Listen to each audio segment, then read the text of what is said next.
दोस्तों, कैसे हो आप सारे लोग। आशा करती हूँ जो जहाँ पर भी हो अपने अपने कर्तव्यों को सच्चाई के साथ और प्यार के साथ निभाने की जी तोड़ कोशिश किए जा रहे हो और हम अपने साधना में परमेश्वर की कृपा से सफल रहेंगे।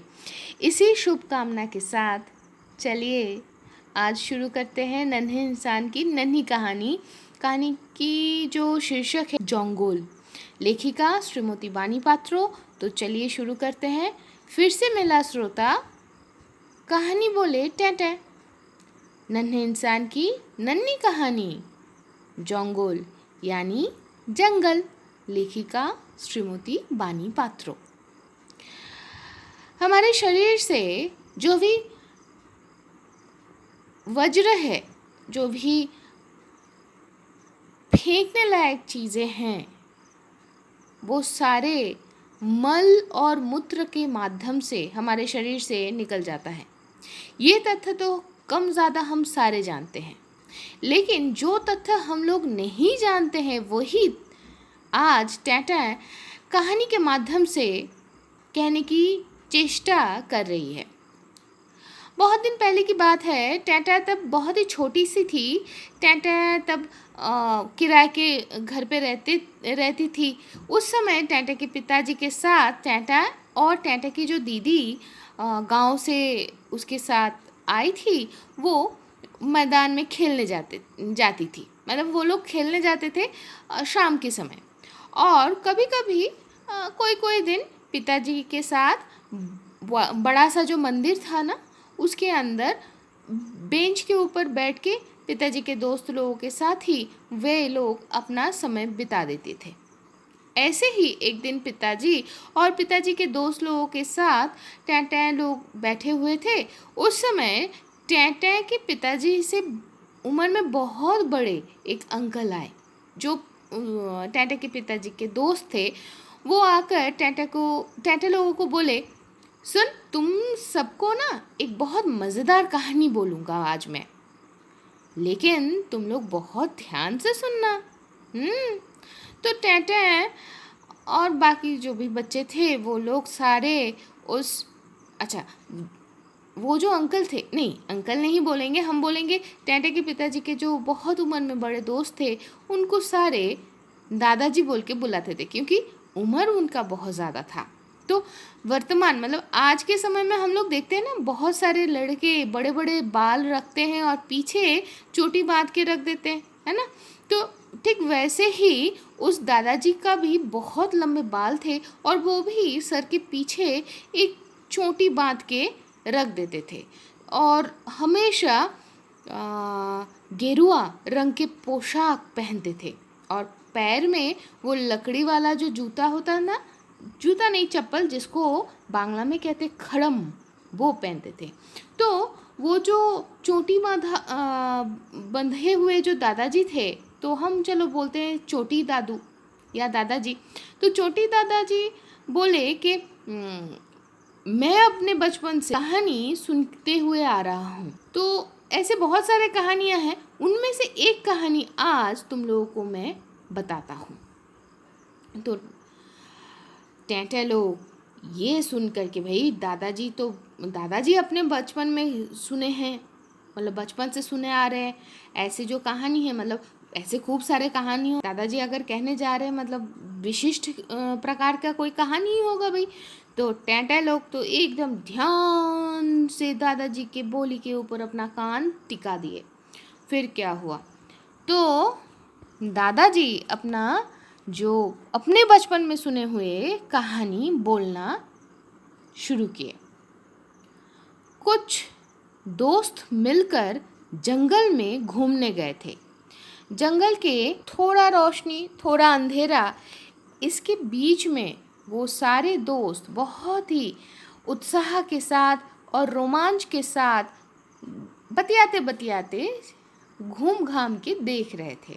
कोई कह रहा था, अच्छा अभी अगर एक शेर आए तो तू क्या करेगा?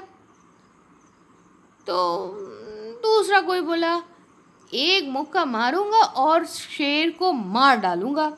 तो फिर दूसरा कोई बोले, अभी अगर यहाँ पर एक हाथी आ गया तो तब मैं हाथी के पीठ पे चढ़ के पूरा सीधा सीधा घर चला जाऊंगा।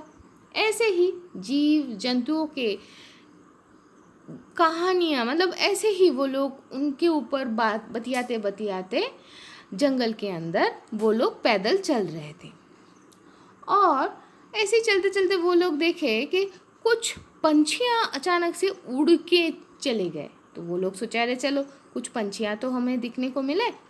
ऐसे ही वो लोग चल रहे थे तो अचानक से उनको, मतलब ठीक उसके बाद ही उनको सुनाई पड़ा रॉयल बंगाल टाइगर का गरजना, हालूम।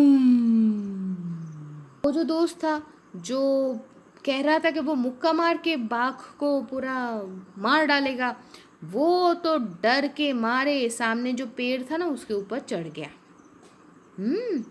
और कुछ मिनटों के अंदर ही वो रॉयल बंगाल टाइगर उस पेड़ के नीचे आ गया।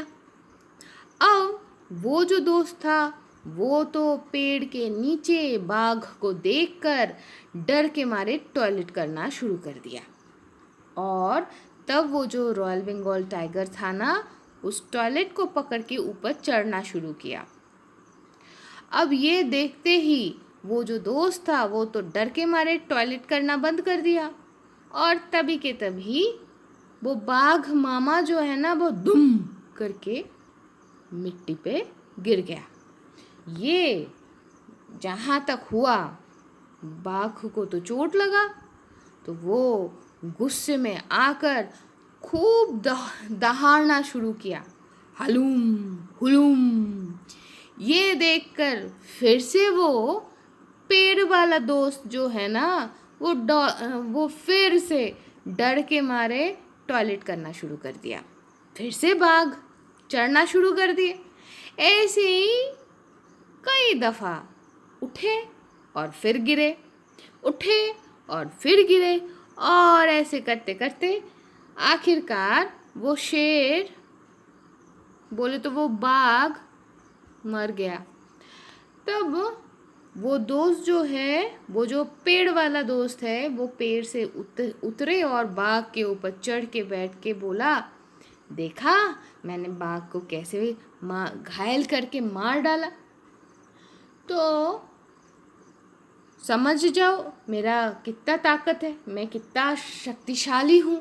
तो तब बाकी दोस्त लोग बोले, अरे लाख लाख शुक्र है कि तू डर गया था और पेड़ के ऊपर चढ़ के तू टॉयलेट करना चालू कर दिया था, नहीं तो हम लोग अभी तक तो बाघ के पेट के अंदर चले जाते और तब तेरे तरह बाघ के पीठ पे नहीं, हम पेट में ही रहते भाई।